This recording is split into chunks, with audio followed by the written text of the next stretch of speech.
Bem-vindos e bem-vindas a uma nova edição do Caminhos para o Mundo, programa do Brasil de Fato em parceria com a Assembleia Internacional dos Povos, que traz sempre temas relevantes e atuais sobre a política internacional e a luta dos movimentos populares de todo o mundo. Hoje vamos discutir os impactos da Covid-19 no mundo e as conclusões que podemos tirar sobre os sistemas de saúde após 2 anos de pandemia. A Covid-19 infectou mais de 500 mil de pessoas em todo o planeta, provocando mais de 6 milhões de mortes, segundo dados da Organização Mundial da Saúde, a OMS. A descoberta de um vírus altamente contagioso que obrigou os governos a adotarem medidas como isolamento social também revelou uma série de fragilidades nos sistemas de saúde, que atravessaram uma onda de privatização a partir dos anos 80 com a ascensão do neoliberalismo. Para discutir os impactos da pandemia nos sistemas públicos de saúde, vamos conversar com alguém que esteve na linha de frente, atendendo pacientes na Índia, um dos países mais afetados pela emergência sanitária. Dr. Yogesh Jain, seja muito bem-vindo.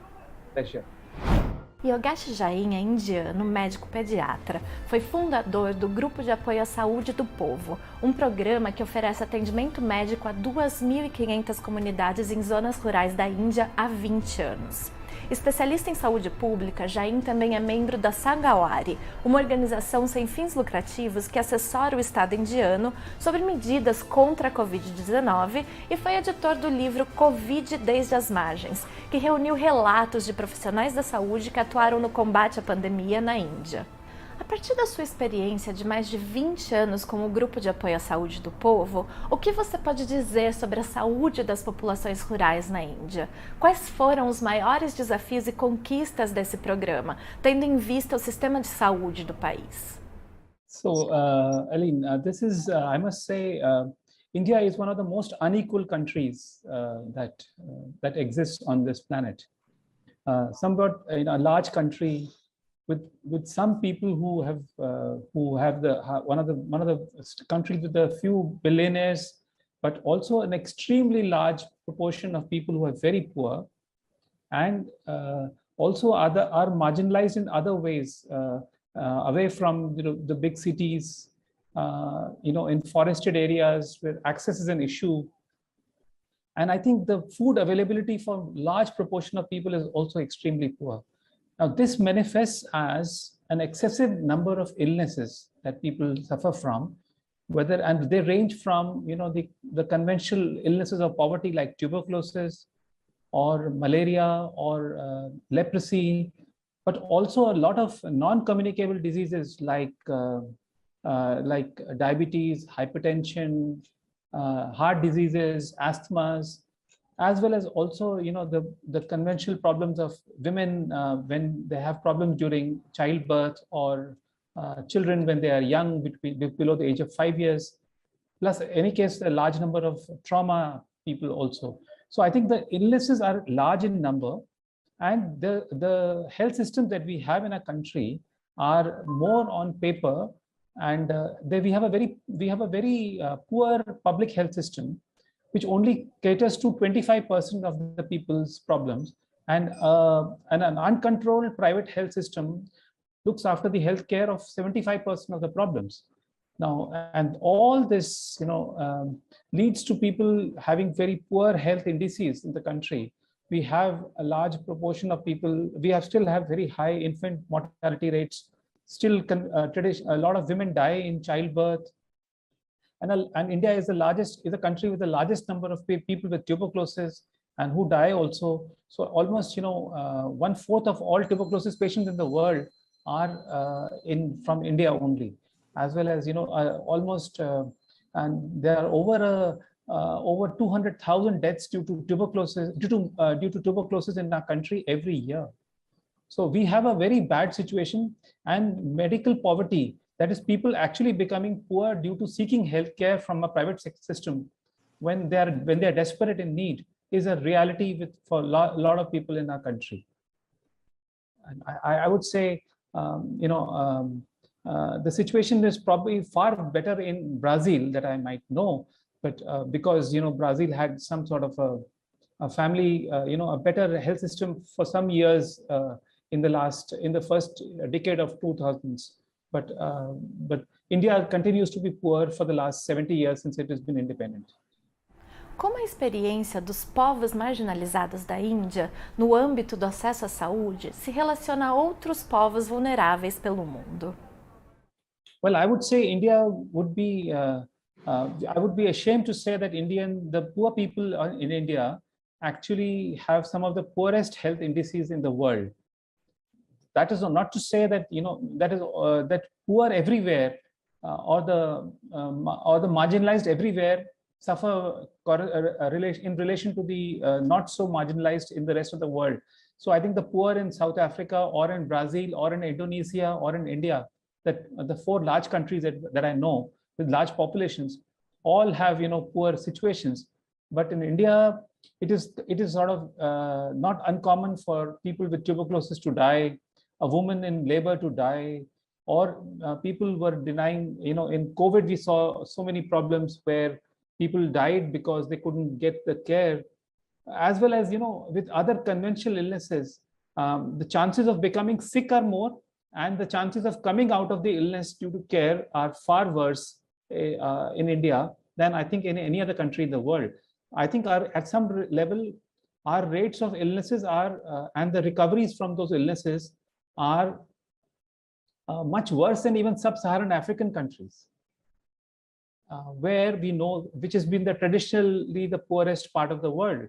But in India, as I may use an example of tuberculosis, the average weights of people with tuberculosis in central India are about 10 kilos less than the weights of people with tuberculosis in sub-Saharan Africa with HIV. India does not have much HIV as of now. So, but the weights of people with tuberculosis are much poorer in India by 10 kilos. So if the African people weigh 45 kilos body weight, adults, the Indian would weigh 35 kilos. Or if they weigh 50 kilos, then Indians weigh 40 kilos without HIV. So that is the level of deprivation that people suffer from. And I would say, illnesses are basically biological embodiment of deprivation. And a large proportion of Indians suffer this injustice, if I may say. It's not only inequality, it is injustice of, of poor availability of resources that large proportion of Indians suffer from.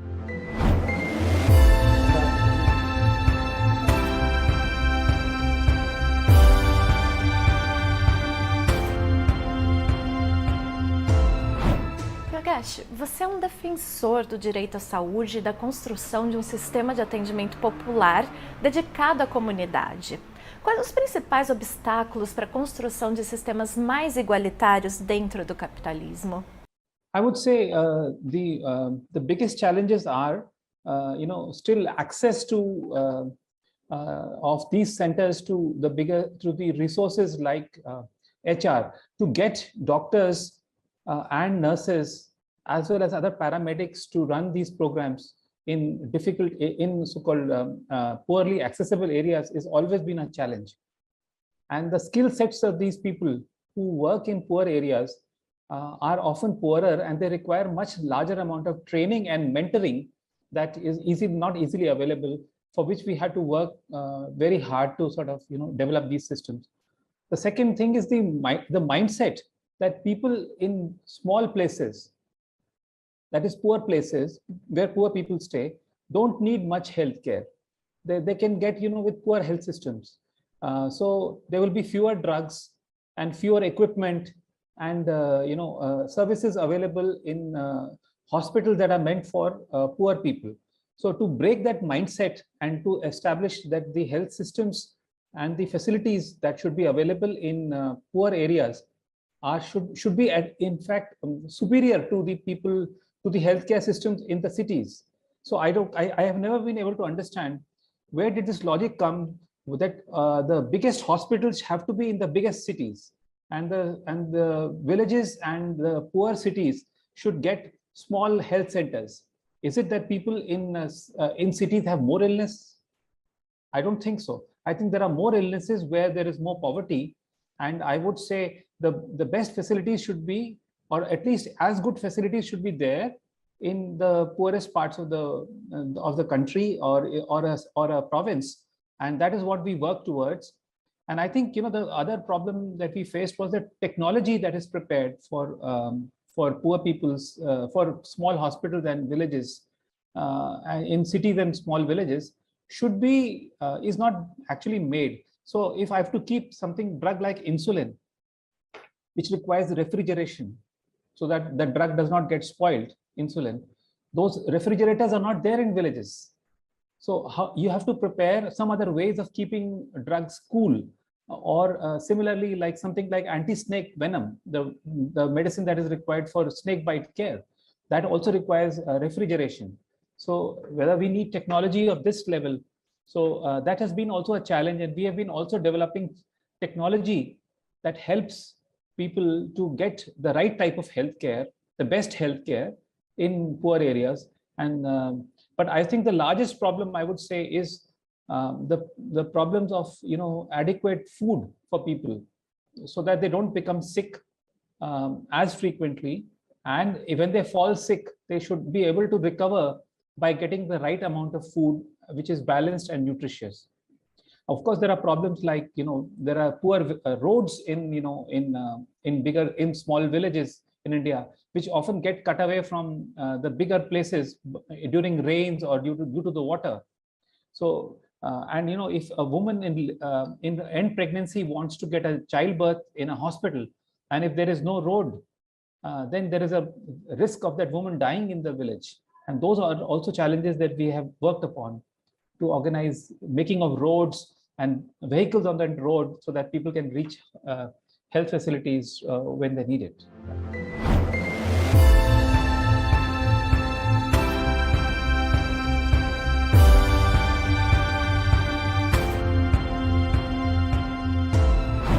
Sobre a Covid-19, o que você considera que a pandemia expôs sobre o atendimento à saúde no mundo?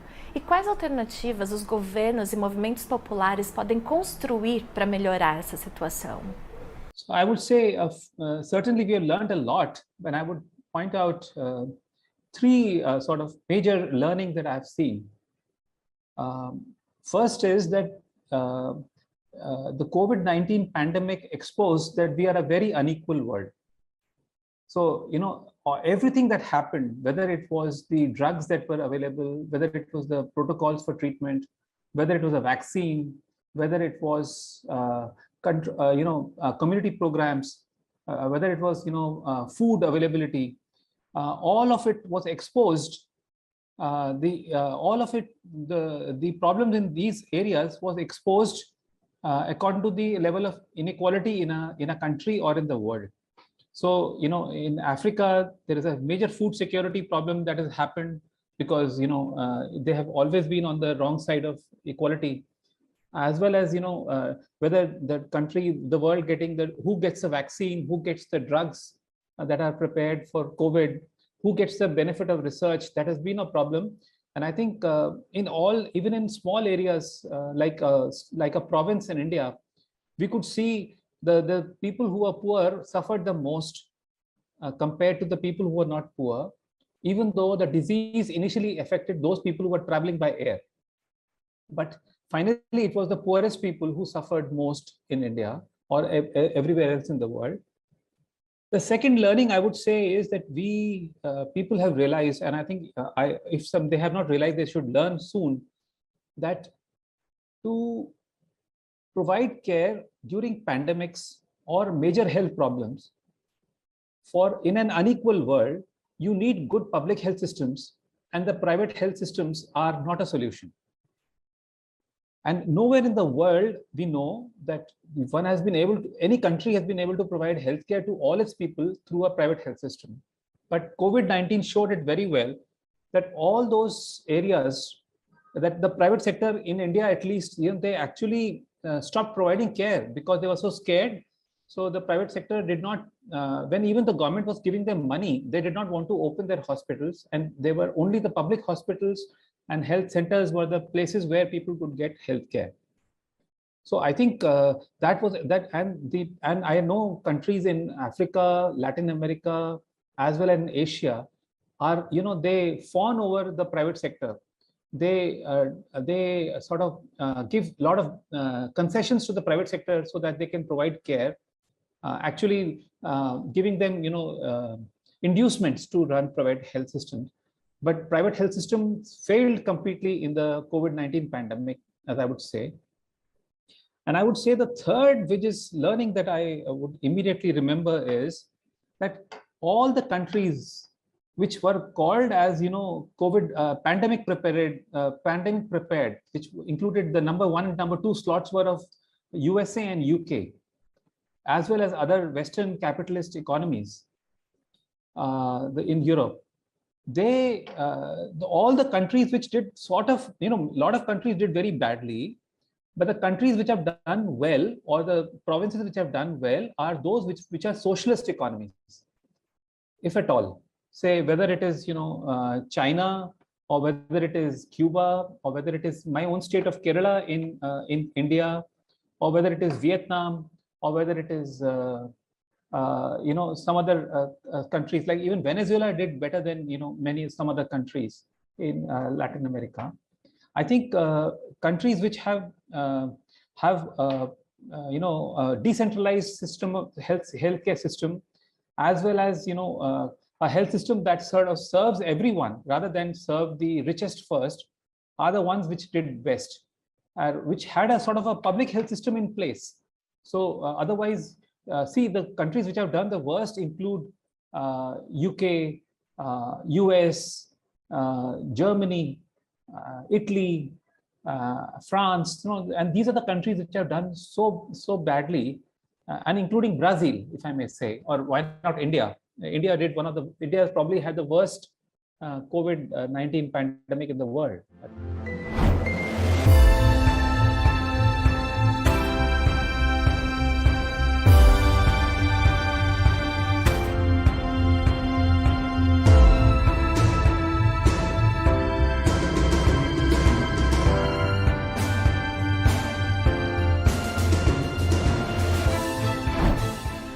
Da pandemia, quais serão as medidas imediatas mais importantes a serem tomadas pelos governos para melhorar as condições de saúde, especialmente das pessoas mais pobres? So I would say a single message that is staring at every country's face is that we should have a strong public health system in place, because this pandemic might come back through its variants.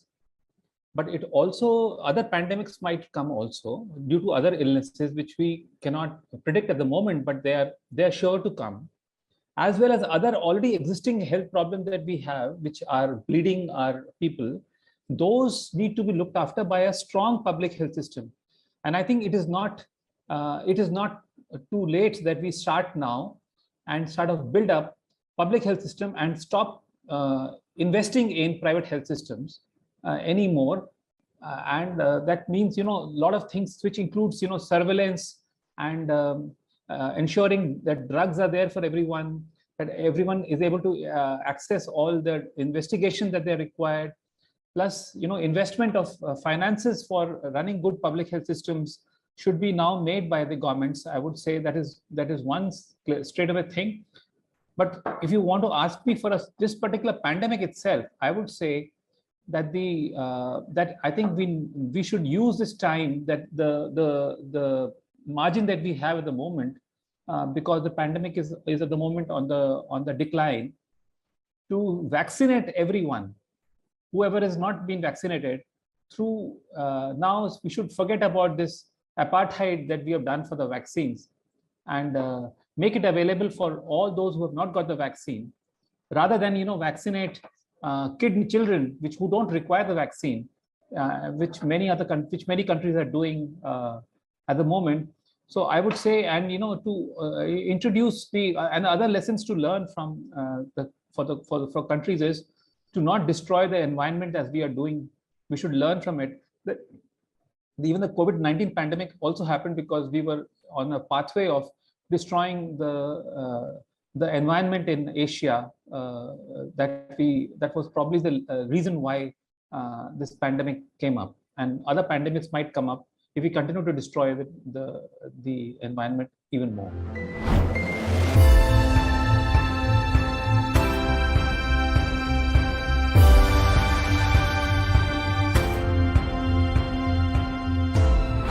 Você é editor de um livro que tem o objetivo principal de registrar a memória da pandemia pelo viés das margens. Por que o registro por essa perspectiva é tão importante? I would say that, when histories are written of anything, histories are often written through the voices of the king or the queen or the people in power, those who write the history. But actually, what we need for the later times is to have a people's history of a particular phenomena, which COVID-19 was. And we have wished that this book records the people's history of what they faced during the pandemic. How did the indigenous communities faced? How did the poor on the street faced the pandemic? How was the research done on them? How were the drugs denied to them? And how did the poorest in the health system also suffered? So I think, we wanted this to be useful as a repository of knowledge and information for future times, when we want to learn how we managed to sort of manage this pandemic so poorly, so that we learn in the future, and as well as recording of the experience of a full class of underprivileged people, so that that is a counterpoint to the view that is expressed in medical journals, as well as in the records of our states, of our governments, which is usually very self-congratulatory, if I may say. Dr. Yogesh, muito obrigada pela sua participação no nosso programa. Foi um prazer recebê-lo aqui conosco. My pleasure. Thanks everyone. O Caminhos para o Mundo fica por aqui. Para rever este ou outros programas, basta acessar o canal do Brasil de Fato no YouTube e acompanhar a gente pela TVT. Um abraço e até a próxima!